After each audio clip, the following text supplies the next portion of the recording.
Well, there was a competition called Imagine Bath, and it was set up by the RIBA and a few other organisations.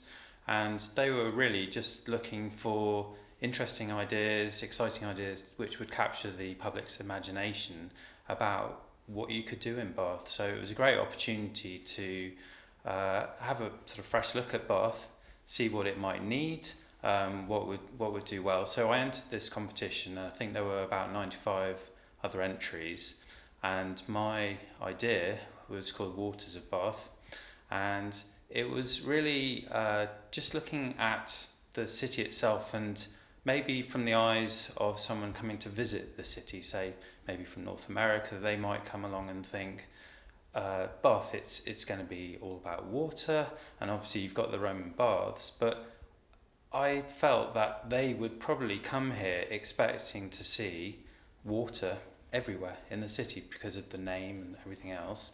And in fact, if you go around the city, you've got the river, you've got one or two fountains which aren't really very impressive, and apart from that, there's actually very little evidence of water in the city apart from the Roman baths, obviously.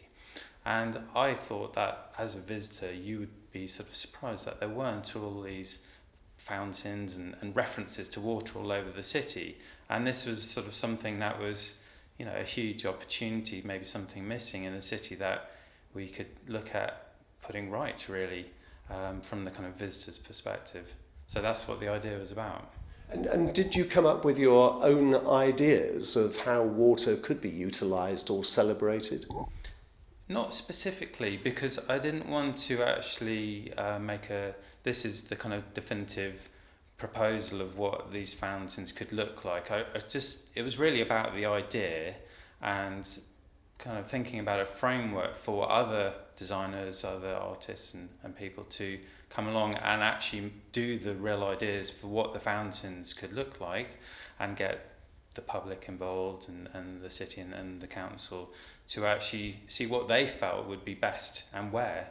So I haven't actually at this stage even considered exactly where would be the best places for these fountains. That would actually sort of happen in the next stage. It was just thinking about a mechanism for making this happen, really. Well, it was a competition winner, but how far do you think this could go to becoming a reality for anyone taking up your ideas and actually doing something along these lines? Well, I think it's eminently deliverable.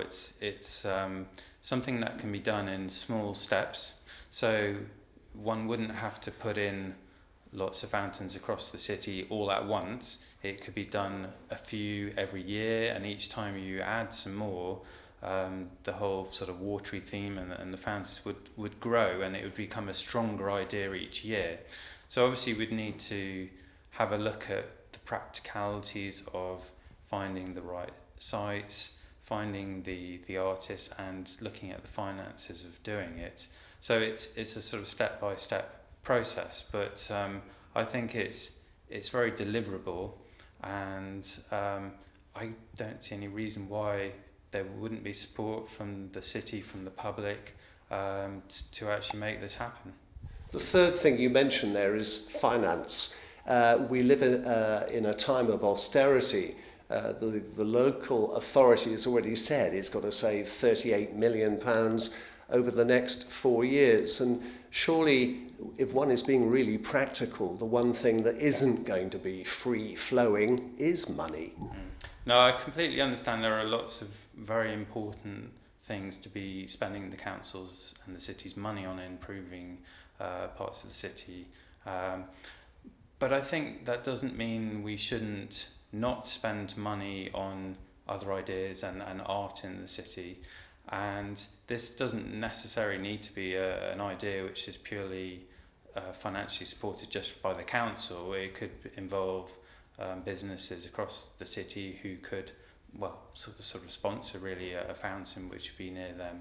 And so I think it would be good for the city in terms of bringing in potentially more tourists who would come to see this idea. It's a bit like, I thought of the way the bladdered pigs worked, in that there were this sort of series of them around the city. They were extremely popular, and people came to go and see each one, and they had a map. And in the same way the fountains might work, that people would come to see each one and sort of had this guidebook and this guide to go and see them. So I think in terms of promoting the city in terms of tourists, I know it has a lot of tourists already, but it would really maybe bring more tourists, more benefits to the city, and improve the city in terms of creating these really attractive features all across it. Who else has seen your proposals? Am I right in thinking that there is perhaps a glimmer of light that some people might take the whole idea seriously?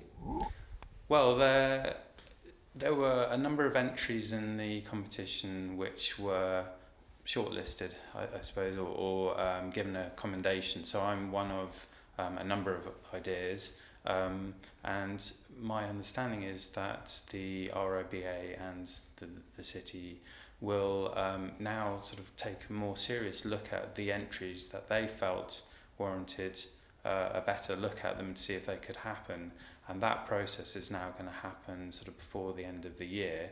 And they've mentioned a Dragon's Den style sort of approach to pitching the idea, and then it's an opportunity for people to see whether that there's really some mileage in any of those ideas to take them forward.